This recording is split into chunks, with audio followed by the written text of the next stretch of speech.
guys, it's Tomi. And Nicole. Welcome back to another episode of Content Culture. Nicole, tell me all about your weekend. How are you? I'm good. So I spent the weekend in California. My cousin got married. We're 6 months apart. So we kind of grew up together. So but we have been living on different coasts for years now. So it was kind of sentimental and sweet to see her marry her fiance, now husband they've been together 9 years. Wow, 9 years. Yeah. Was there family tension of girl, you better get this boy together? No, not really. I feel like my aunt said that. She was like, I've been waiting 9 years for you guys to get married. But she said that in her speech. But really, I think everyone was really chill about it. I don't know how my cousin was so patient. And they had to reschedule because of COVID. So they've been engaged 2 years now. But yeah, still, I'm like, wow, this is a long time. So they met in college or what? No, they met at a nightclub. They were both eating that night. She saw him from across the room. Was like, hey, gave him her number. The rest is history. Wow, that's so old school. I know. I love it. I love that for her. No, at meetups. Good for her. How was the wedding overall though? Was it rustic? What was the vibe of it? Okay, so she is really into gardening and outdoorsy woodland type vibes. So sure. It was at this white cottage, and then it was outdoors was the whole ceremony, and it's surrounded by redwood trees, and she brought some of her plants and roses from her garden to the venue and placed them around. She cut the lavender for the lavender lemonades that the bartender made. It was honestly one of the best weddings I've gone to. Wow. Okay, secret garden. Yeah, I'll have to share pictures. Love it. Yes. That's pretty impressive. I know. I kept thinking during all my wedding stuff that I wanted to do all this DIY things, and I was like, no. No. It needs to look good. And did you and Will do a first look? We did. Yeah, just because honestly, for timeline's sake, I always suggest people do a first look because things move so quickly, and you want to make sure that you have enough time to take a lot of those photos of just you guys together. And so after the wedding, you want to go and dance and eat and do all this stuff. So just get it done out of the way, and then you don't have to do that much after the wedding. Right. I think I 100% would do a first look. She was very traditional and was like, I don't want to do a first look. So she wanted that cry shot of her walking down the aisle and he's just bawling. He wasn't bawling, but they both were. She was crying. He was crying. I was like, okay, This is cute. I love it. How was your weekend though? It was good. And I was trying to think oh crap, I asked her how her weekend was. What did I do? I was kind of doing gardening things. I was repotting some plants and stuff outside. Yes, please. I know. We're alive, honey. Just call me, these are famous gardeners. That's a great crickets. You know what? We're gonna circle back. But yeah, I was doing that. Pretty much just keeping it chill. I also, this is a topic for another day, but we can talk about it right now. So health-wise, if you didn't know, I have MS, and I was diagnosed 3 years ago now. And one of the side effects for it is cognitive impairment type of things. And so I had been having these tendencies where I've been taking Adderall kind of since college, just because I was oh, I need it in college and let me just keep it up. And so I thought perhaps that, it was just early onset MS things. But it was this weekend that I kind of just decided to lean into it, be you know what? I'm pretty sure I just have ADHD. I need to stop pretending that's just a side effect of something else and be yeah, girl, you got to get it together. So I'm now on this new journey of trying to figure out best practices, best tips, tricks, all the things, and just embracing it. And it's been very refreshing to kind of just have this new acceptance towards my life. Yeah, no excuses. This is just not in a bad way. This is you. Yeah. This is your life. Definitely. So it's been fun. It was a lot of researching and all this stuff over the weekend. That was pretty much what mine was going down a rabbit hole of all things ADHD, which of course it just became cyclical, and then I was just stuck there because ADHD. Attention. So that's why this is a very good career for me, because I can jump around and do whatever I want, talk about whatever I want, including all of the wonderful celeb gossip that just happens to be coming up today. I was going to say, it makes sense. Content creator, and then you're ooh, let's start a podcast. Ooh, let's do some YouTube. Ooh, Let's do whatever's next. Coaching? Maybe. Ooh, Stay ooh, tuned. ooh. That's I mean, pretty much once I tell anyone, they're like, yeah, duh, girl, that makes 100% sense. But I'm so glad that we do have this podcast because all of the things that happened, first of Messy. all, I feel like we've gotten a lot of messages asking us, why haven't you talked about Ben and Jen yet? Bennifer 2021. Someone asked me if I knew about it, and I was like, Sweetie, you know who you're talking to? do we know about it? We live it. We are it. I took the pictures of them. Well, we're about to get into that.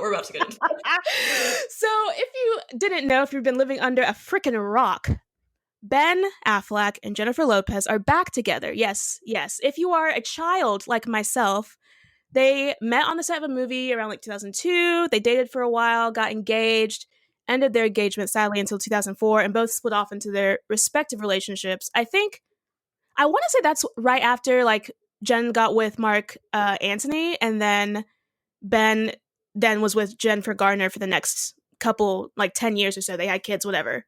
So now they're here back together. And, we saw photos of them kind of meeting up, doing things. And I don't know, I was like, this might be a little bit of PR. Jen might just be reaching out because of those really embarrassing videos that came out of him on that dating app. And he's like, it's me, Ben Affleck. Yes, I'm almost 50, but I'm ready to meet up with you, 19-year-old girl. But I guess she thought that was a turn on. So here they are now, and they're making out this weekend, I think in New York. On video. No Photoshop here. And their kids were there.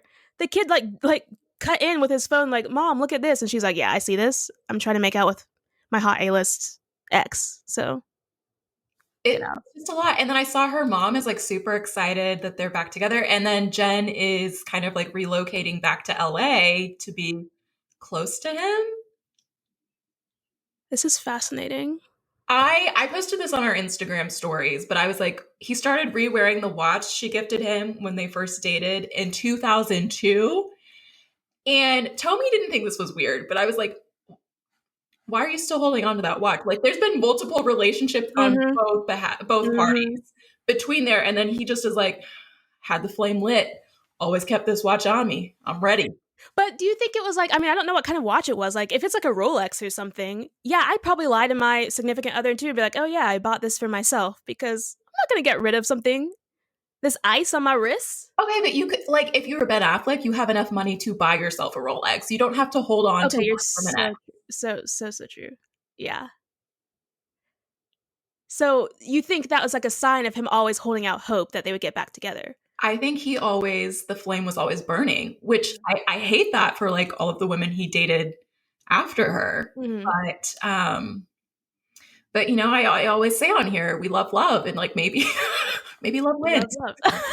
But okay, so I think at least for the Jennifer Garner, I'm pretty sure it was like a drug or alcohol issue that kind of ended their marriage, sadly. Yeah. And so I wonder if that's what ended their initial relationship. I know Jen, unfortunately, has been cheated on a bunch of times. And I'm like, girl, like, if it's not working for you, like, I pretty much, I feel like at this point, if I was her, I would just be like, I'm going to live my best thought life, hot girl summer.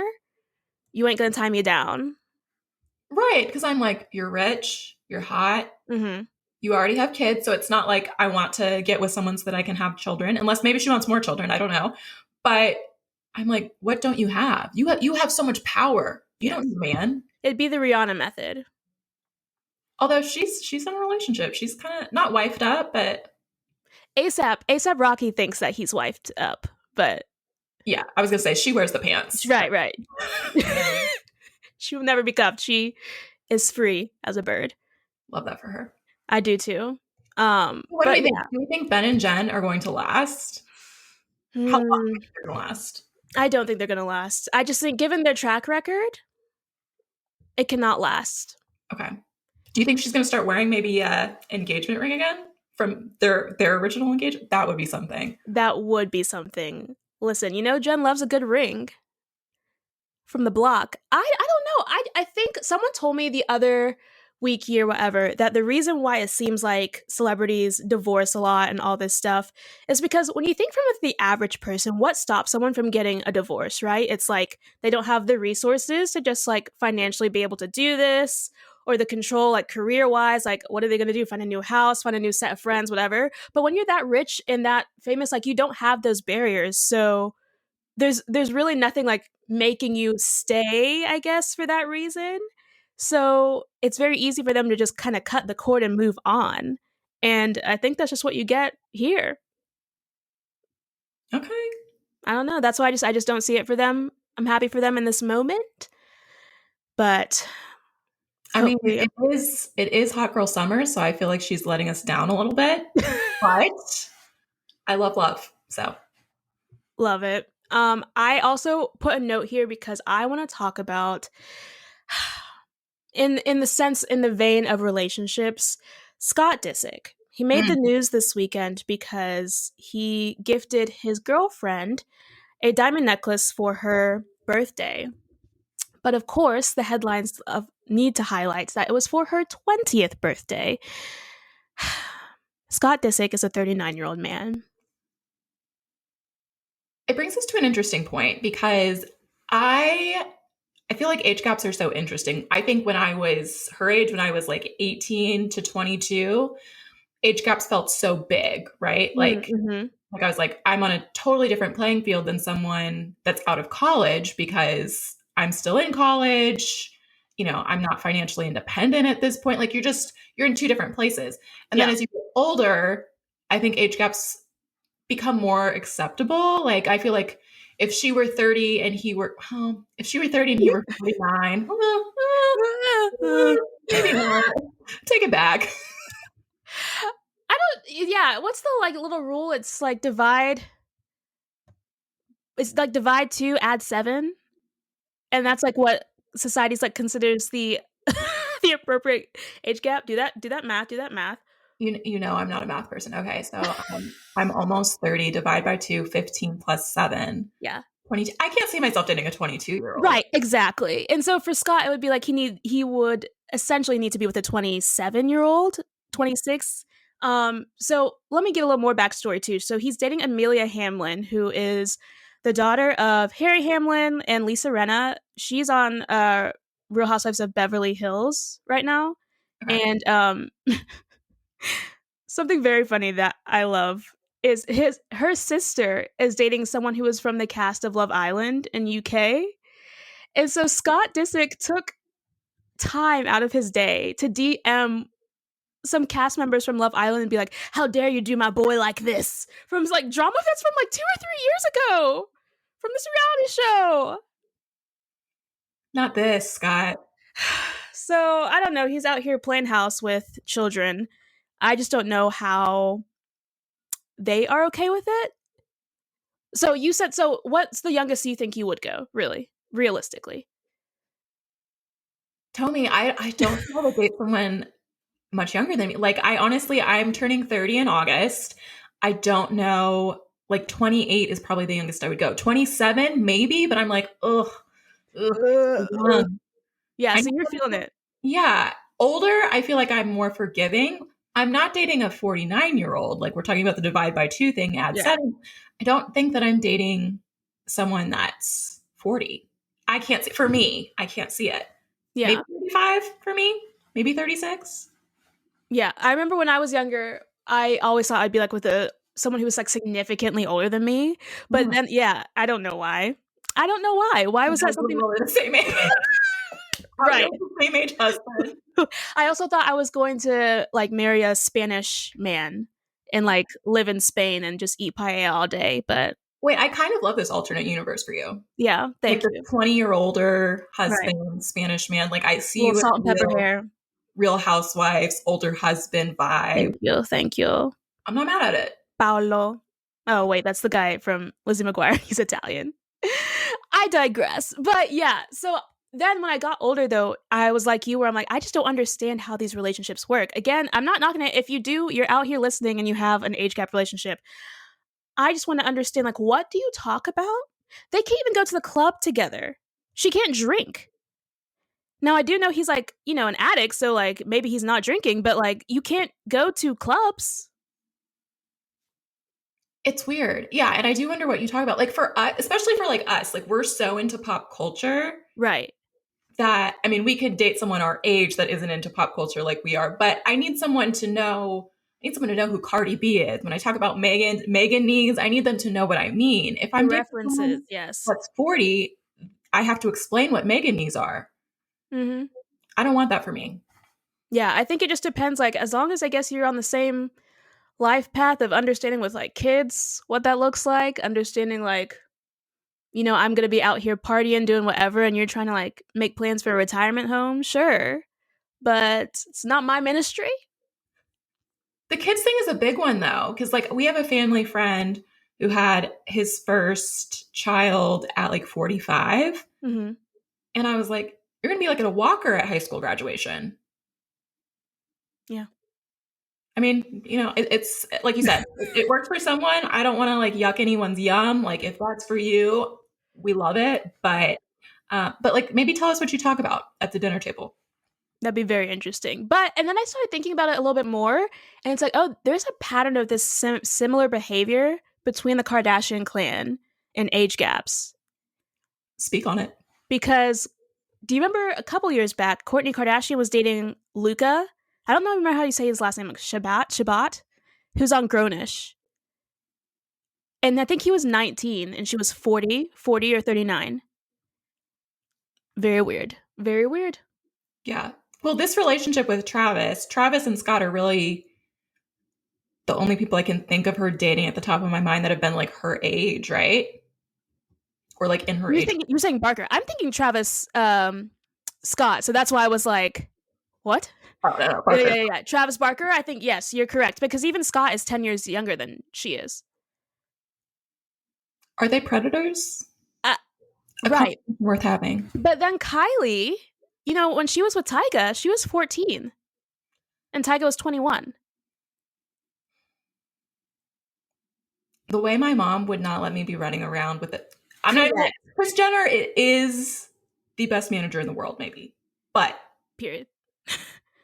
But there is a conversation. There is a nuanced conversation about letting your child, because she was a child, yes, with a grown man. Like not even like, oh, they were in high school last year together. No. Mm-mm. 21. Met at Kendall's 16th birthday party. The clout isn't necessary, Chris. You could have done it some other way. It was not that important. Protect your child. That's it. That's the whole tweet. And that's what I just hate too. Like I hope that other teens aren't seeing this and being like, ooh, I wish I was with someone older and they're like so mysterious and so like experienced in the world. Baby, that's a predator. Right. And I think at that age, you're so impressionable that it's like, oh my gosh, this older person is so interested into me. I am so mature, blah, blah, blah. Right. And you feel special. And it's like, no. And then you grow up and it's like, actually, this person is sick. Yes. Creeping on me. Like, you're 22. Why are you interested in high school girls? Let's talk about it. Yeah. But, I mean, it is what it is. Now that we're done talking about the culture vultures, let's move into another conversation about culture. In the Heights. Did you watch that? I watched that this weekend. I have not yet. I Twitter has made me think maybe I won't. But give me your thoughts. And that's what's really upsetting because I've been wanting to watch this movie for a while. It's like the first big thing that Lin Manuel Miranda did before Hamilton, and kind of like got him the push to even start that. And it's all supposed to be about Latino representation. And I was very excited for that community to be able to see themselves on screen. And it's a musical. I absolutely love musicals and Broadway and things like that. And I was watching it. Honestly, I loved it, enjoyed it. I think for any musical, specifically for Lin Manuel Miranda musicals, I have no idea how people watch them live because I'm like, I need these subtitles, otherwise I would have no idea what you're saying. Okay. With their little fast kids bop raps, going on. Like I can't I can't deal with it. But once I had that there, I was enjoying it, loved the moment. It was very beautiful. And then I get off and get onto Twitter, and there's some conversations being had. In the Heights is supposed to be based off of Washington Heights, which is small borough neighborhood area in Manhattan, and it's predominantly Dominican. Like it's called like Little Dominican Republic, basically. Okay. And not just that, but the people there specifically like are Afro Latina. But out of the main cast, there was one Afro Latina, but not dark skinned Afro Latina, which is primarily what the population of Washington Heights is. So that's kind of why the uproar was happening. There is a black guy in the cast, like the main cast. So that's why I was kind of confused. But he's black. He doesn't, identify as Afro Latino. And from the original musical, the plot point is supposed to be that he is black, and the person that he's dating in the show, like her father actually doesn't approve of him because he's black and not Hispanic of any type of like origin type of thing. But they took that out of the movie. So that was fascinating to me. And now it's just interesting because I feel like his work has always been this champion of diversity, right? Like with Hamilton, it was like, wow, way to flip the script and have a cast that is all people of color, and like finally giving people in the theater like community a place to go and audition, like knowing that, wow, they're not going to just turn me away because I don't fit the role or whatever. So why were you able to find black people to play slave owners, but you weren't able to find them as leads for this movie? Riddle me this, Lenny. Riddle me this. I just feel like you can't market a movie to be like, look at how inclusive we are, look at this great representation, and then you're not really representing the community. Right. That's just how it is for me. Yeah. And I felt like the reviews I saw on Twitter were first people were like, oh, this is so good. This is so interesting. And interestingly, a lot of the people saying that were white people. So they may not have noticed that or like known the original story. Like even myself, like I was like, oh yeah, I enjoyed it. Right. And then I feel like a little bit after that, I started seeing like the backlash on Twitter and was like, oh, okay. I mean, I do think there's a conversation about Afro Latinas being kind of erased. Mm-hmm. Mm-hmm. Like we're seen as like two separate communities. And I think a lot of people don't acknowledge that there's like a big overlap sometimes of like, there are people that are Black and Latinx.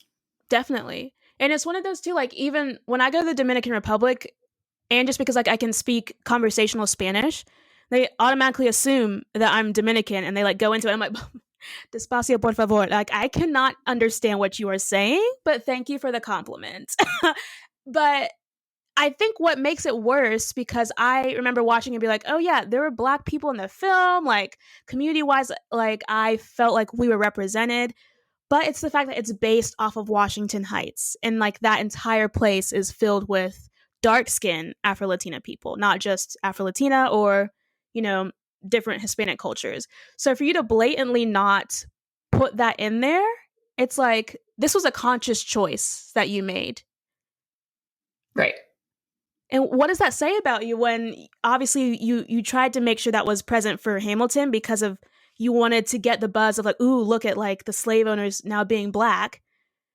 But then you can't put that same energy into this work. It means that you wanted to see just this type of person on screen. Yeah, I'll be interested to see if he like responds to the criticism, because I don't think he has yet. He did. He put out a statement saying like, listening, learning, let's keep having these conversations, let's circle back. And it's like, why are we circling back? Because he's been approached with this topic beforehand. So I'm like, this should not be a shock to you, sir. And also like, it was even worse when the cast came out. They were talking about, oh, we were just better than all of the darker people, coincidentally. They were all in the casting room with us. They just didn't make it. Really? It's giving me throwbacks to, I know we said we would stop saying it's giving me, but it is giving me throwbacks to like when the Wells Fargo CEO was like, we'll hire more Black people when we can find qualified Black people. And it's like, that is not the problem. Right. Or when Chris Harrison says, like, oh, we will put in a black bachelor when we find someone who's worthy of the role or whatever. I'm like, oh, so you're telling me that You can't find a right. single black person out there? Right. You're telling me all of the white bachelors were great, upstanding? Like, come on. It's just ridiculous. It's the same excuses that are used in the workforce of, they just happen to all be from the Ivy League places and white and son of who and whose like grandfather. They just happen to be the best person. Yeah. It's like, why you guys continue to say that lie to yourself? I'd rather just be upfront. Just say it instead of gaslighting us into thinking that you don't understand what the issue is. You understand. Yes. 100%. Okay. Next celebrity topic. Do you wanna finish this, round us out? I think you should, because honestly, the Chrissy Teigen mess that is unfolding, it was a very long statement that she was putting out, trying to make a return to Twitter. Okay. So we'll do a quick rundown. So Chrissy Teigen, we talked about this, I think, in a previous episode. In May, she gets called out by Courtney Stodden for some of the problematic statements in private DMs she had sent to them, and including telling Courtney to kill themselves.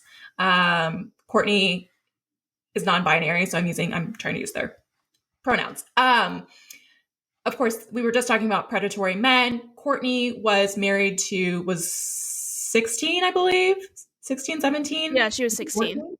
Married a 49 to 50-year-old man.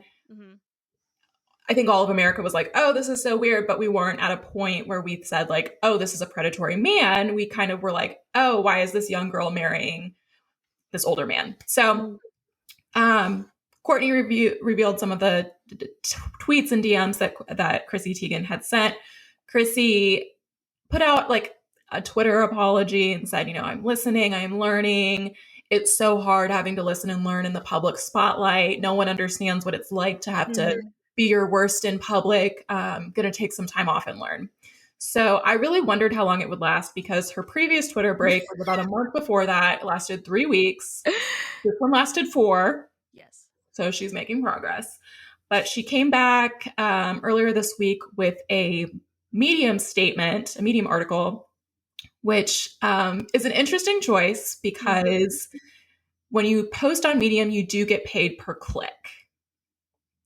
The plot thickens. I was wondering why she wasn't posting it just straight notes app like the rest of the celeb apologies. Right. Or like she has a website, so she could post it on her website like other people sometimes do. But she posted it on Medium, which she has done before. She's posted Medium content before, but you have to know, with your following being gone for 4 weeks, posting a Medium link, obviously you're going to get a lot of clicks. So I was not a fan of the apology. I know a couple people said they thought it was as good as social media apologies can get.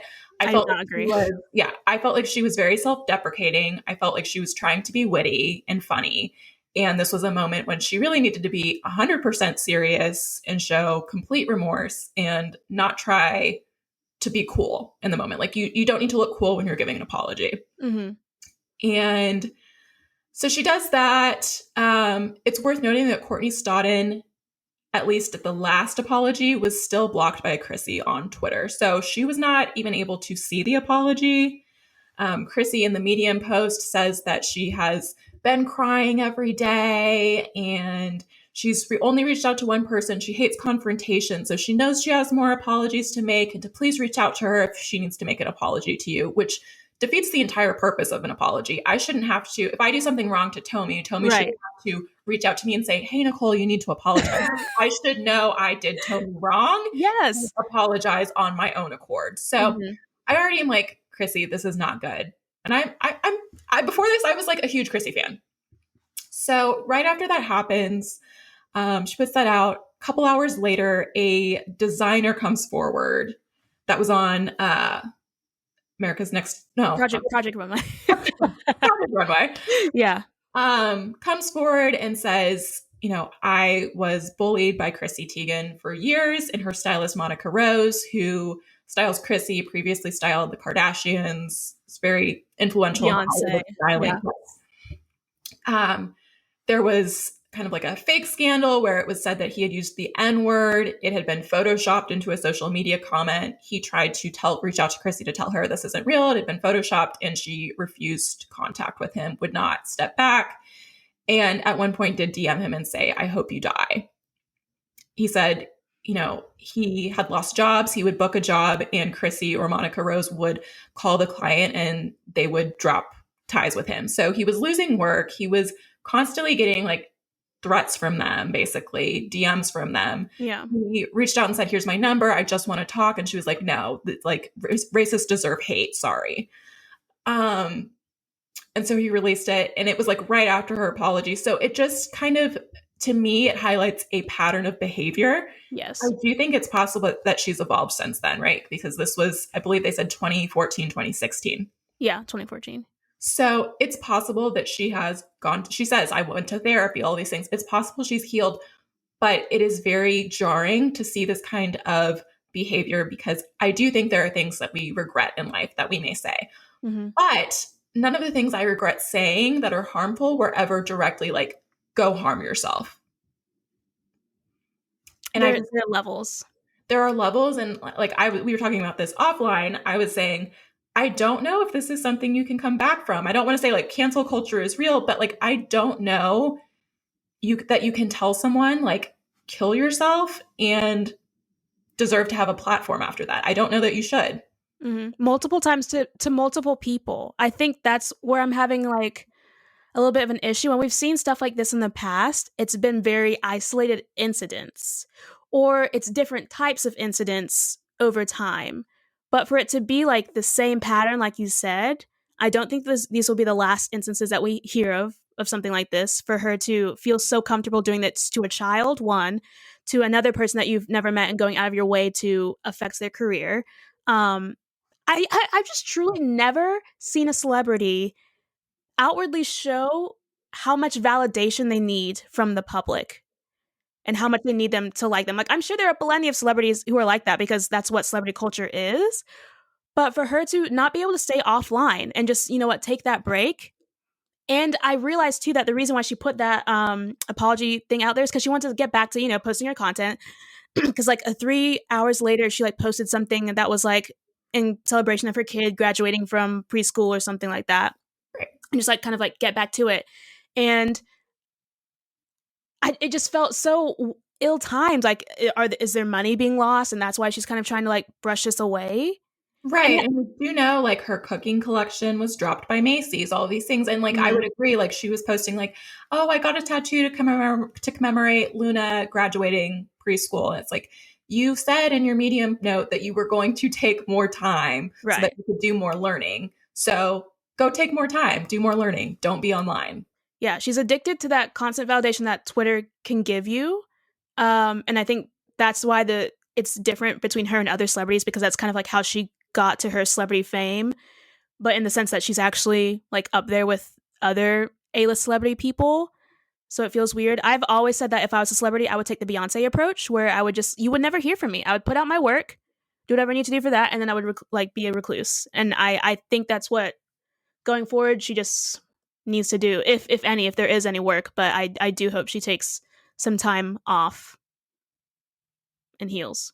And I really do hope she knows like why, she truly knows like what she did was problematic and why, and understands that, because I hope that she's being genuine when she says, "I was, a troll. I was so messed up. I did these things that were harmful." But like, I genuinely hope she understands none of these things she said were okay. My final question to you is also this. John Legend has been married to her now for 10 years. There's no way that any of this is a shock to him. Not entirely. Maybe extent in the DMs, but like persona-wise, no way. So do you think that means that he's just at bare minimum complicit? Or do you think that he is also similarly like her in the same vein, personality-wise? He just hides it better. I don't know. This is a hard one, because I know during her break, when this first kind of started unraveling about the Courtney Stodden stuff, it felt very weird. At first, he was kind of quiet on social media, and then he was posting his partnerships and things like that. And And it's felt a little weird. He's posted pictures of her and stuff like that. I feel like, I don't know. I wouldn't feel comfortable being with someone knowing they did those things. I know they've been together a long time. They have kids together. So the situation is a little different than if I were just dating someone that did these things. Sure. But like you, I kind of wonder, like, who is the person he's seeing behind closed doors? Is it this person that we thought we saw that's like witty and funny and kind? Or is he seeing someone that's mean and has chosen to stay with this person? Yeah. Because I know, like, I mean, there are obviously a bunch of documentaries you'll see on whatever platform that will be like, oh, my husband was a murderer and I had no idea. So I know people can, like, hide things from you. I would really hope not, because I adore John Legend and I think he seems like a very sweet man. So this is slightly concerning, but I'm interested to see what we'll see from the both of them moving forward. Do you know how shocked I would be though if like all of a sudden there was a divorce announcement? Even like with all of this, like I would be shocked. Yeah. I don't think there will be a divorce announcement, but I just want to know what that means. Does that mean that he's just complicit, or does that mean that he's very similar, the same, which is really just the same thing, honestly. Yeah. Okay, well, speaking of divorces and relationships, Is it time? can we dive into episode 2 of The Bachelorette? Woo! Let's do it. Can I just say, friends, that Nicole said, hey, can we record this later, on Tuesday? And I said, absolutely, because this means I can drink during this episode. This episode is brought to you by, just kidding. No, I'm drinking a hard seltzer right now, and I'm ready to dive into it because I loved it. But we are ready for the rosé or hard seltzer sponsorship. So if anyone's listening, yes, you know what? We accept it. I'll have my people call your people. Okay, so it was episode 2 of The Bachelorette, recently aired. We've got Katie, and we start with our first group date, which is Heather McDonald, and a competition about the greatest lover of all time. It really reminded me a lot of Matt's date last season, where the girls were reading the erotica inspired by He Who Must Not Be Named at this point. We don't reference him anymore on this show, but Tayshia and Caitlin are there, and they are supposed to convince Katie why they are the greatest lover of all time. One thing I do love is that because they can't really have audiences at these group dates right now, they just bring in the rest of the men. Yeah. I love that because it's just like even more embarrassing of what you're doing. Yes. And I asked this on our Instagram polls as like we were doing our live viewing. Which date would you rather go on? Would you rather do it where you have to write like a fake erotica novel thing, or would you rather do this of just proving you're the greatest lover? Oh, okay. I thought you were going to say, did I want to? Okay. The other group date from this date. I was like, oh, no. I would go for, I think, the greatest lover of all time. Because we saw you can make it funny or non-sexual. Yeah, true. No, I think I would do the novel 100%. I think it'd be more fun. Yeah. And like knowing that you have to go that far because like that's the point of the date. Right. There's a little too much nuance, whatever, there for this one, which I think is what the issue was with poor Carl. Rest in peace. So yeah, the big storyline during this group date is that Mike, who is on the date, is a virgin, saving himself for marriage. And it started to feel like, oh my gosh, we've got this storyline again on the Bachelor franchise. But I thought it came together well. Like he handled it really well. It didn't, even though the show kind of seemed like it was virgin shaming him, he did not shame Katie for being sex positive. He was like, I think it's great that you're sex positive. This is how I'm sex positive, is that I'm waiting to share this with my wife. And he did it in front of everyone, which I was like, kudos, because I don't know in that position that I would want to announce to everyone in this competition, like, hey, I'm waiting for marriage. And he did. He was really open about it. Right. He wins as the greatest lover of all time. Were there any other skits that stood out to you? Well, first I want to try and make sure we read off all the names that were there. So we had Carl, Connor B, Thomas, Justin, Mike, he mentioned, James, who's Boxman, Courtney, Trey, Garrett's Christian. And so I loved Trey's little puppets. Thought that was hilarious. Yes. He's our funny man for the season. We've already established this. The puppets had safe words. Mm-hmm. Very funny. I also loved Connor's thing. I think the issue was, one, because you can't just beat Mike's story because, of being that vulnerable. But two, he went first. Or at least in the editing, he went first. And I'm like, ooh, it was too strong starting off. If he had been towards the end, I feel like he would have been the winner. And so I just feel like this poor man, he's like, what do I have to freaking do to win something around here? I'm not going to get the first impression rose, even though you say you can't stop thinking about this cat all night. I come over here with this wonderfully written song, and you still give it to the other guy. Pain. Just pain. Felt for him. I also thought John, Boxman, he committed to the box theme. Is he James? James. I'm pretty sure. John is our John. Like, John is John. You're right. John. John. James, Boxman, committed to the box thing, and he went with the different box route. It was committed to the theme. I appreciate it. So that happens. They all leave. They go to the evening portion of the date. And I just have to say, I was so let down by Carrie Fettman's fashion choices for Katie's evening dresses this date. We have been live reacting to each episode on Instagram stories and Twitter. Mm-hmm. Come join us. But I was saying this was giving me 2000s, early 2010s fashion choices for the club.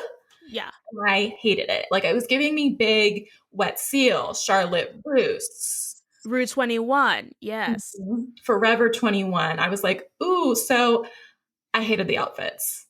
I think there has been a quick decline of styling on this show. And I think the reasons why it hasn't come out as much is because when you have someone like Tayshia, you can put her in a sack of flour and she's going to look stunning. Right. So for the average human being, like the rest of us, you got to actually know what you're freaking doing. And the stuff for the promos specifically, it was getting better towards the ends, but even then it wasn't like the best. I'm just wondering where they're drawing their inspiration from. And are they trying to dress her specifically for the audience that they think is the main audience, which I'm assuming is predominantly white, Southern, 30 to 45? Because that's what it's giving. But it's not giving, accurate fashion trends of 2021. Okay, so when I worked retail at Francesca's, they would always say our clientele is not a trendsetter. She's someone that is kind of late on the trend, so to speak, and so she's a follower. She's not a leader in fashion, and that's kind of the vibe I got. But it was like when we say like a leader, the trends like 20 years behind the trends is what it felt like here. Because Katie was wearing for this group date, she's wearing a black dress with like rhinestone bars across the cleavage area, kind of. Yeah. And I was like, where you were talking about like who are we dressing for, but I was like, where are we even sourcing these outfits? Because I don't know who's making this stuff. She had these black boots on the group date for the like greatest lover that were like, I don't even know how to describe them. They're just like the little stiletto kind of heels with like the pointed toes. And I was like, wow, this is a choice. Interesting. Very 08 Rihanna, but it was a shock. I'm hoping that by spending more time with Tayshia Kaitlyn, we can get some real stuff out of her, because I think we could see some stunners. It's just unfortunately what they're giving her. Yes. So we go to the evening portion and it's pretty calm. She talks to everyone. Mike ends up with the group date rose.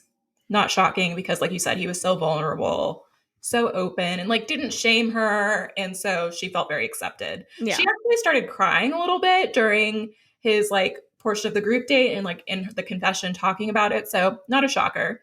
Then the one-on-one date card arrives, and it's going to Greg, who... Quick question first, too. Yeah. Do you think that realistically she could be with someone who is a virgin? If it was someone who like aligned with her a little bit more, maybe, politically, I think yes. I think because I tweeted this. I said I get strong Q vibes from Mike. Mm-hmm. Maybe he was at the Capitol on January 6th. I don't know. Who could know? Who could know? We're not investigating. But so for that reason, I say like this isn't a match to me. If Mm-hmm. it was someone that had made that decision that they wanted to save themselves for marriage, but aligned a little bit more with her political leanings and her lifestyle, like outside of being sex positive, I think it could work. I disagree, but we'll move on. Really? Yeah, I just think like, I mean, if you enjoy sex a lot and that if that can't be part of your dating experience, then like it is what it is. And I just think it would be not necessarily like, oh, I don't like you as a person, but I mean that you can't date with you have certain expectations. They're just different. You're just not meant for each other, and that's fine. Okay. I accept.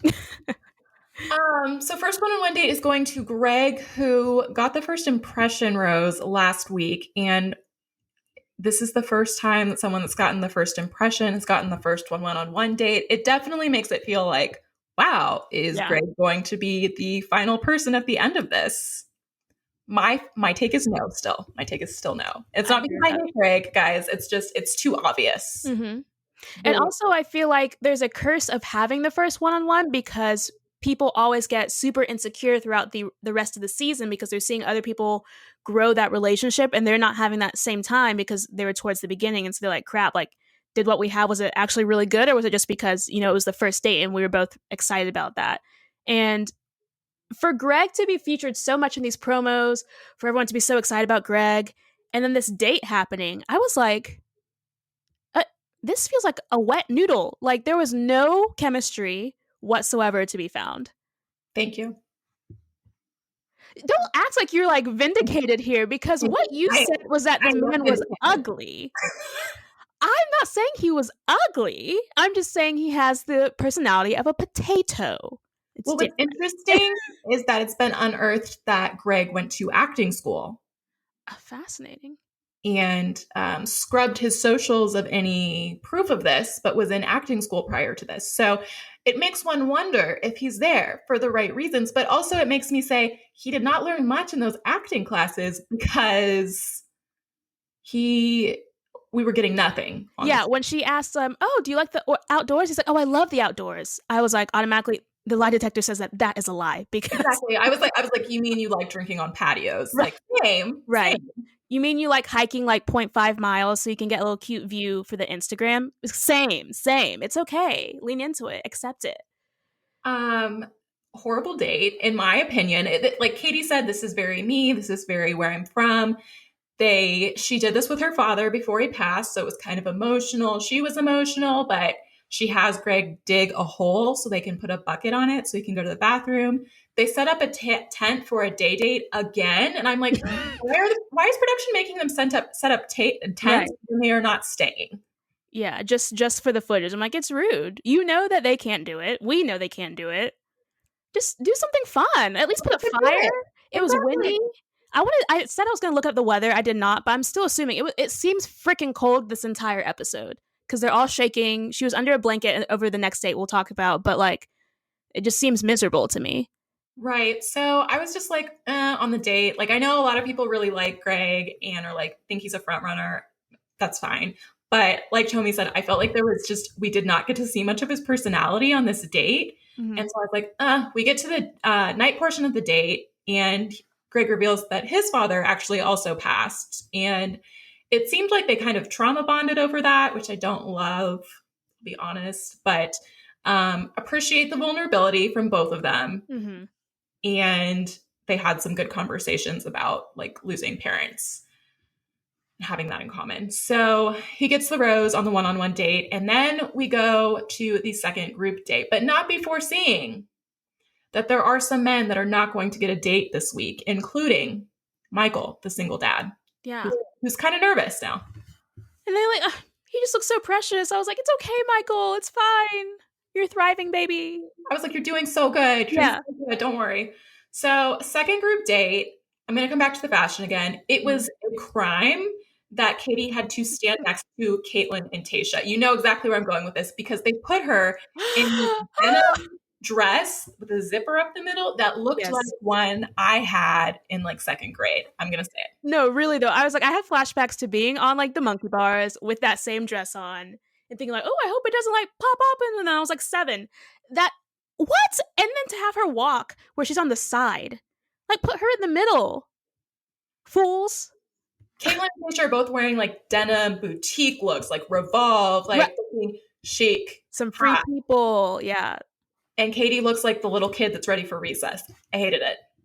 But the date is mud wrestling, which we already know. If you watch The Bachelor or Bachelorette, you know they think it's going to be fun and playful, and then 2 contestants are going to get too competitive and someone's going to get hurt. Oh gosh, I'm so surprised. So really the note I have from this date is that, of course, we have the Aaron Cody drama starting. They are the last 2 to fight. Caitlin, Tasha, and Katie all note that like they won't make eye contact or talk to each other like all the other men have been doing. Mm-hmm. But before this, our prince, John, the bartender from San Diego. First his name.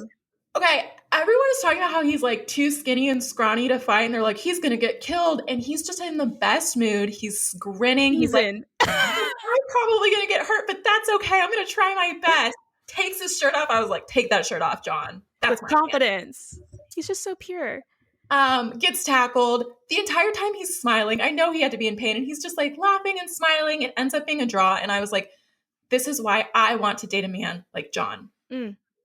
He had a good attitude. He never got upset. He was just like, trying to have a good time. I honestly would have given him like the winner for the competition thing. So do you think she just did that specifically because she wanted to learn more about the situation? I think so. Just pull him out to the side after the date or like after that portion, you know?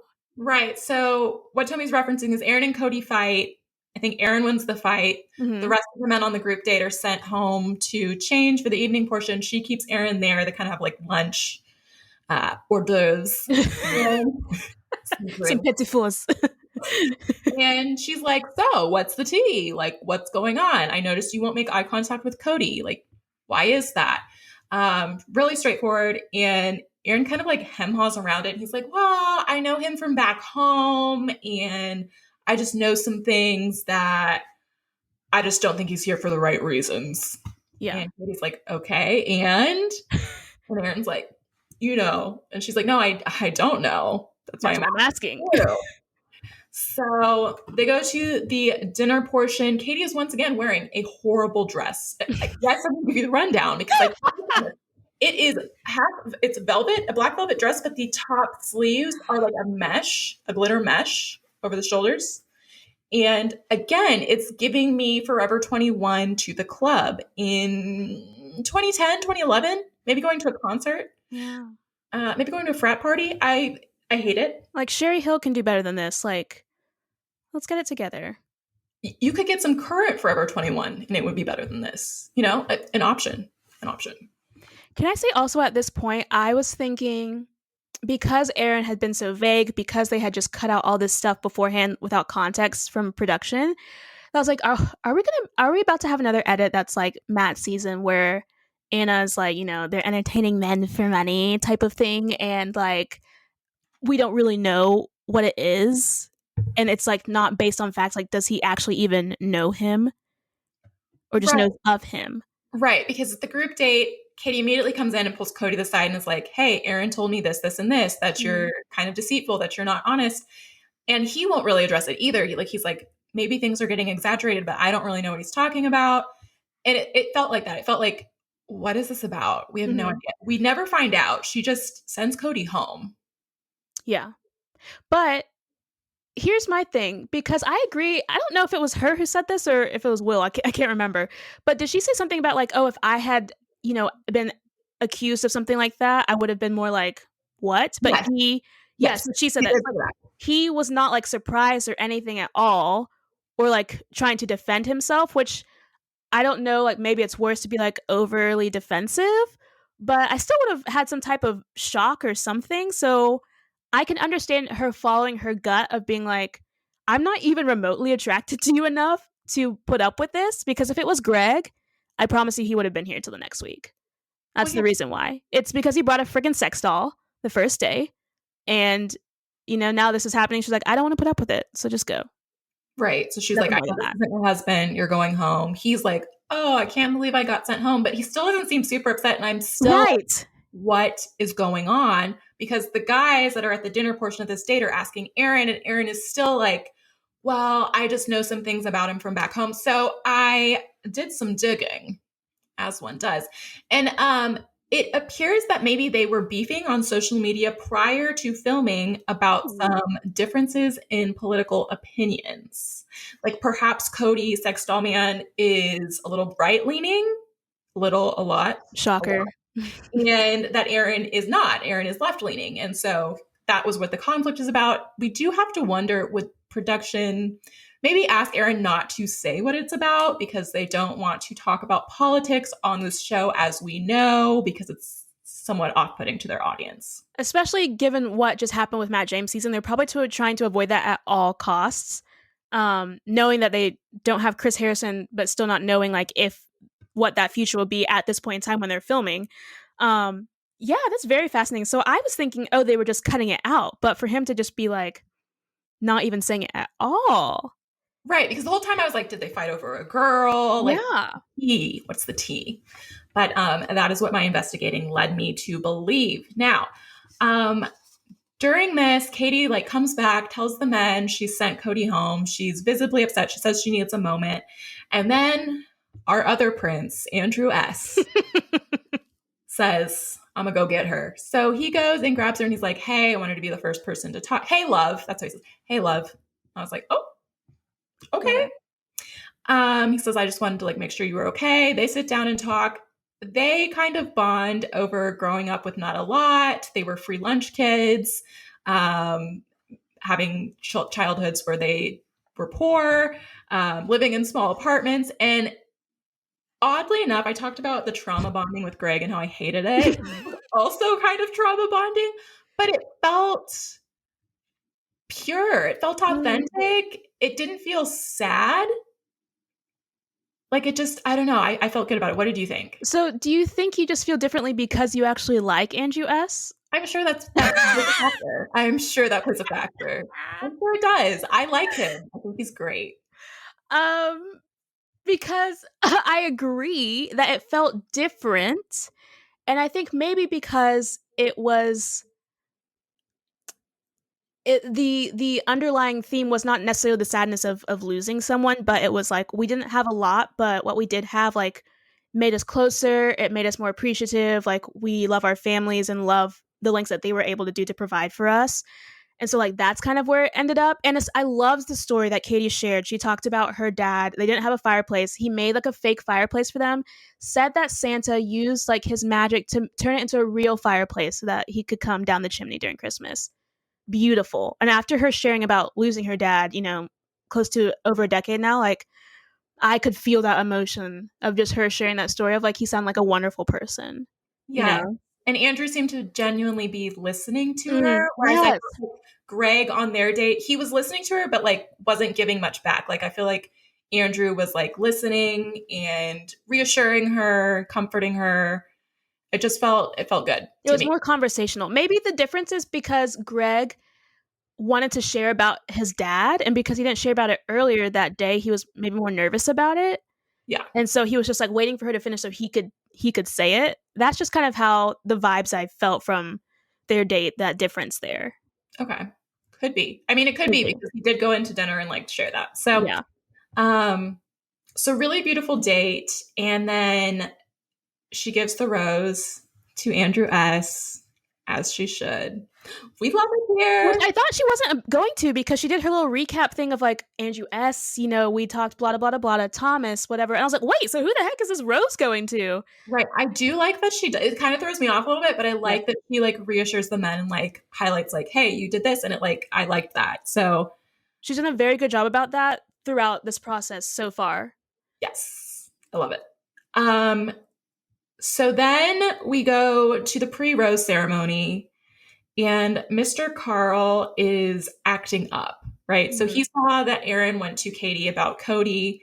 And my take is that he saw that and was like, ooh, I could do this and get some people sent home. So first she talks to Michael, single dad Michael, and specifically pulls him.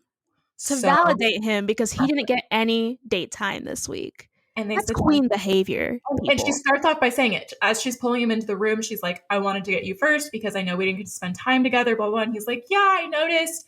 And she was like, immediately is like, I just felt like there was something there the first night. Our connection was so strong that I didn't need to take you on a date. And he's like, I His thought, I hoped it smile. was that.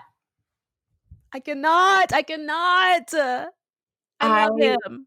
Do not let me down. put that serotonin into my veins. Inject it. It was so sweet. It was a very pure moment. Mm-hmm. And then it's ruined by Carl because she starts talking to Carl, and I feel like he was mansplaining how to be the Bachelorette to her. There was a tweet about this. I don't know if you felt that way, but he comes in and he's like, you need to be really careful. There's people that aren't here for you. There's multiple people that aren't here for you or are here for the wrong reasons. And she's like, well, can you give me an example? Yeah. And she's like, you don't have to name names, but like, can you give me an example? And he's like, perfect. Yeah. And she's like, no. He's like, no, you've had a lot going on and you're emotional. And so I don't want to make you feel any worse or like ruin that for you. Well, then why bring it up? Correct. Why waste your time? Right. And so Katie kind of says that. She's like, well, you've brought this up now, so this is on my mind, obviously. Yeah. And he's like, no, you're too upset. I like can't talk to you anymore. I just like wanted to give you a heads up that there's multiple people here that aren't interested in you or in engagement. And then when she's like, okay, but I'm the Bachelorette and the time here is so short, so I need to know. He's like, no, you're not ready to know. And I don't know. It just felt like very gaslighty. Like, don't tell me how I feel. Right. And it gave me like the same thing of, when someone texts you and they're like, oh, we need to talk. And you're like, okay. And then they don't respond for like 2-3 hours. And you're like, what the hell is about to happen right now? That's the anxiety that she now has because you can't just fess up and say, sorry, I didn't know anything. And that's why she's crying. Right. So that's like you at least have to be like, we need to talk about this. Yeah. That way it's like, oh, okay, that's what they want to talk about. So, it's either not serious or if it is serious, you're kind of like, this is what we're talking about. He gives her nothing. He gives her nothing. And she's like very frustrated. He goes back to the room. She starts crying. She then goes and gets Aaron, who I'm like, so does she trust? She trusts Aaron. She trusts Aaron. Because she pulls him and she says, she's like really upset. And she's like, someone told me this, blah, blah, blah. While that's going on, Carl's in the main room. All of the men have noticed that she's upset. And they're like, who upset Katie? He's not saying anything. And then he's like, well, I did just talk to her. And I did say, there's people here that aren't here for you. And everyone's like, who's not here for her? Our King John is like, I think everyone's great. Who's not here for her? Yeah. And the guys are all looking at him. And he's like, I don't want to say. I just kind of suspect that maybe there's some people here with not pure intentions. Aaron is talking to Katie and is like, I don't know what's going on. And she's like, I have no idea. Yeah. She's like, I trust you. You need to tell me. And he's like, I get that. But like, I've told you everything I know, which was to get Cody out of here. So don't know what that's about. She's crying. He leaves and goes back to the main room. Everyone's kind of staring at Carl like, what's going on? Because now Katie's going to be super like... Yeah, on edge, closed off, like nervous. And that is kind of where we leave the episode, right? So the last dress, because I've the outfit. She will not let up, people. Give her a break. It was the best dress of the evening. Okay. Green, I thought it was the best of the evening. Still was not what I would put her in, but it was the best of the evening. So what are your thoughts on Carl then? Do you think, one, he actually knows something? Two, he's just grasping at straws to stay because of the drama he knows, and then production will help him stay till the next week?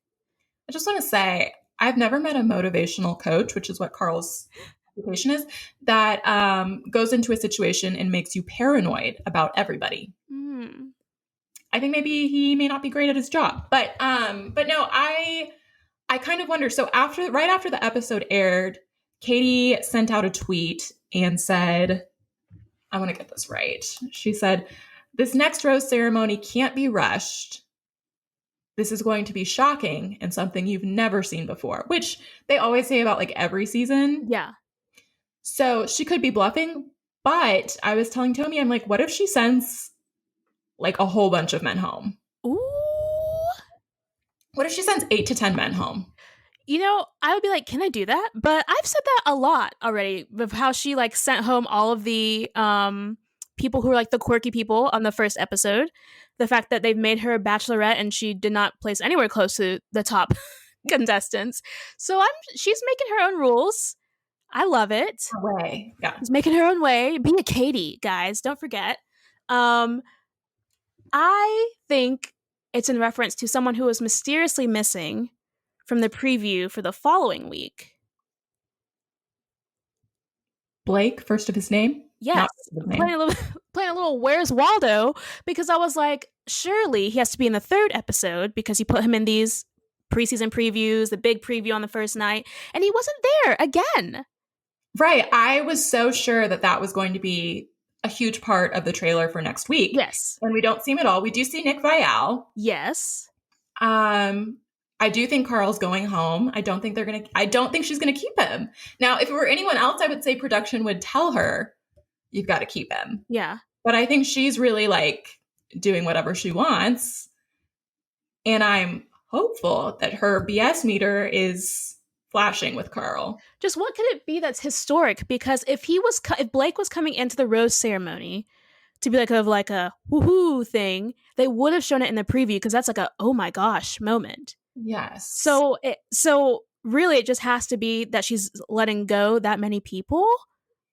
I mean, I think so. I was like talking about this in my like bachelor work group, and someone was like, what if she doesn't send anyone home? But that's not necessarily historic to me because we have had where we've got like Hannah B, we got to meet the families, I believe, and she was supposed to send someone home and then she took them all to fantasy suites. So I don't know that it's that. I think it would be very shocking if like she cleared out. And part of the reason I think this is because we know filming wrapped a week early on Katie's season. Mm-hmm. Which she's had to cut men at some point. So I'm like, what if she cuts, normally this would be what, like 2 to 3 men? Yeah. What if she cuts like 5 to 10?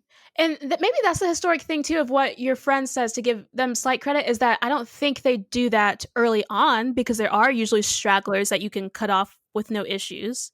Right. But because, I mean, there have to be a lot of men there still that she doesn't feel anything for that she could easily do. So if that happens, that'll be very, very interesting to watch. I just want to know when Blake's showing up. Right. At this point now, I feel like it has to be episode 5.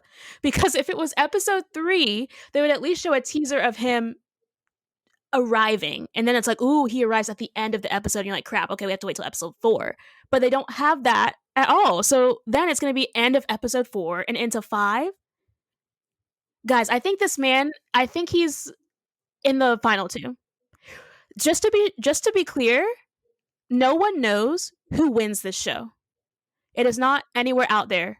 There are no spoilers. For the first time in a very, very long time. Tomi and I are both dying because we really enjoy being spoiled. And we can't find out. But because they showed this man beforehand, they've like taken no lengths to hide him. And if he's not showing up until episode 5-ish or so, how do they make a connection though? That gets him far. I don't understand. It could be perhaps like a Michelle thinks of whenever they brought in the last half of people and it was like an instant thing, and she makes it to the very end. True. I'm trying to think what episode that was. I think it was at least 4 or 5. Okay, because I'm also thinking it's also giving me flashbacks to the Glacia season, and so I'm like, okay, like, you know how we knew. If you read spoilers, you knew that Claire was going to run off with Dale. True. And so when it was like Tayshia's coming in, they kind of teased that out for episodes. Right. And like, I've not seen that tease of Blake yet, but I'm just, correct. It feels like, how are they going to make a deep connection with such short time if he's not coming in like next week? Yeah. Ooh. So I don't know. I'm excited though. Oh, okay, so we are ready for next week. Do you have a rose of the week you'd like to give out to anyone out there? Ooh, what do you mean by rose of the week? You know, maybe someone, a pop culture moment or celebrity that stood out to you, that went above and beyond, that you feel needs to be rewarded. That went above and beyond. Drama. I don't know if it's a celebrity, but I will definitely say the reporter journalist who conducted the interview for the In the Heights cast for The Root that put this video out there so that people could see the cast and director response to the colorism and stuff, whatever. I give it to her because not only did this start a very good conversation about colorism, representation, what that really means, but it's also, given them the chance to kind of understand these criticisms without backing off and saying only like a small faction of people are talking about that. So props to you, girl. I don't know your name, but have a rose on me. Love that. That's a good one. This is tough for me. I've like thought of a couple people I could give a rose of the week to. I'm gonna give my rose of the week to Twitter. Because a specific moment. There recently was a Variety article that came out about Harley Quinn. Oh my god. I'm sorry. Tomi didn't realize I was gonna go here. I did not. And how they're filming season 2 of this, and they were going to film a scene, of Batman performing oral sex on Harley Quinn or on Catwoman, and the writers came back and said Batman would not do that, and not the writers. Right? Like Warner Brothers. Warner Brothers came back. Like, this doesn't seem like in line with this character, so we're going to ask you to cut this. Heroes don't do this. They said heroes don't do this. And Twitter took that, ran with it, and has now given us a list of what superheroes they think would do that. Ooh. Do you have that handy? I do. Oh. They think Thor. Oh. They think Loki isn't really a hero, but they said Loki. Yeah. Captain America, Steve Rogers. I think what's his face? Chris Evans, yes. Captain America, no. He's a little too classic, too buttoned up. He's like, the Lord put my mouth up here for a reason. That's not the accent. So that has been cracking me up the past couple days. I'd also give an honorary rose to Twitter because they've been discussing what old school couples should come back, a la Bennifer. Yes. And one I saw was Ashley Simpson and Ryan Cabrera, who I have not thought about in years. What a moment in time that was. 2004 era was just like a really fun time for celebrities, pop culture. I miss it. What's like an old couple from that era that you're like, I want to see? Like, could you imagine Jessica Simpson, Nick Lachey, like back together? They bring the show back. I can't because I read her book, so I like. Oh, was there a lot of bad blood? Is he a trash human being? He's not a trash human being, but like, kind of the way he ended the way things ended, I feel like it's probably for the best that they split. But fair, okay. But they were goals, right? Like they were the gold standard of Justin and Brittany were really the gold standard, but yeah, Jessica and Nick Lachey understood the assignment and said, "We are going to start reality TV." Okay, what about Andrew Garfield and Emma Stone? Is that her name? Yes, they were.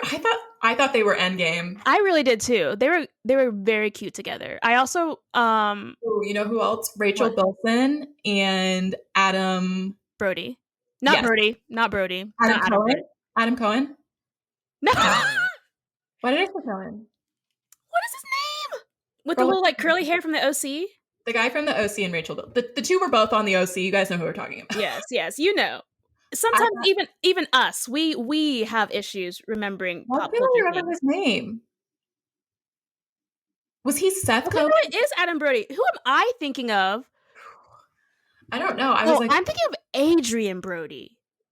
Do you know who that is? He has like a long nose. Who's Adrian Brody? Yeah, that's who I was thinking of. And I was like, no, it's not him. You know, the sad thing is I'm pretty sure I only remember him from King Kong, which I'm sure is probably like the smallest of acts that he's in. So He'd probably be very upset that that's what I know him from. It's fine. But I still, when I see Adam Brody, I think he's married now and has kids with Leighton Meester. I'm still Yeah. always like, this feels wrong. I'm sure they're very wonderful together, but I'm like, you're supposed to be with Rachel. I didn't even watch that show, but I was like, you're supposed to be with Rachel. Because Bennifer is all about being influencers, I'm sure we'll see something. Oh, we did see what's his face? Aaron Rod. What? Why can't I remember anyone's name today? Not Aaron Rodgers. A-Rod. Shailene, yes. Okay. Oh my God. A-Rod coming out of Katie Holmes's apartment. Did they New York date before? No, but like, what is happening here? I've always said Hollywood is very incestuous already, but like, I don't understand. We talk about like the 6 degrees of Kevin Bacon, but like, I Right. feel like we really have to talk about like the 6 degrees of Hollywood because, like you said, it's incestuous where like everyone has. There's that one graphic of like the Kardashians and the Jenners, Right? And all the overlaps. It's like the Hadids and all these things. Yes. Wow, this is really getting weird. Yeah, it's pretty much like that, but for the entire town. Because didn't Katie also date Will Smith? Like, allegedly. Perhaps she just like loves a brown man. She was with Jamie Foxx for a while. Jamie Foxx has now moved on with a mysterious woman. Also of the saltine variety, but he has a type. It's fine. What's interesting is Jamie Foxx's daughter is Black. I don't think she's a biracial. Not biracial. She's not biracial, ladies. Okay. Yeah. So we've completely lost the plot. So Rose of the Week, Twitter, and which is not great, and the Root, the more serious one, the Root journalist. Nicole, wow. I loved this episode. Thank you for recapping once again. Yes, I feel like this was a lot of fun. We'll be back next week with more celebrity drama, hot takes, and a recap of episode 3 of The Bachelorette. And can I just say, guys, please rate and review. I want to, get a couple of our favorite reviews, and we might read them out next episode or so because I've seen that and I'm like, I really like that. So leave a review. I actually did read some of the reviews on Apple Podcasts this weekend. And I was like, it made my heart full. I was like, oh, I'm so glad people like the show. You like me. You really, really like. I said me. That's the narcissist coming out. Apologies. Us. 2 Leos get together. We're so close that we feel like one person at this point. It's true. Yeah. But yes, please rate and review. We are on Apple Podcasts now. Yeah. Follow us on Instagram. We are always Content Culture Pod. We are always sharing fun things on stories in our feed. And we will see you next week. Bye. Bye, guys.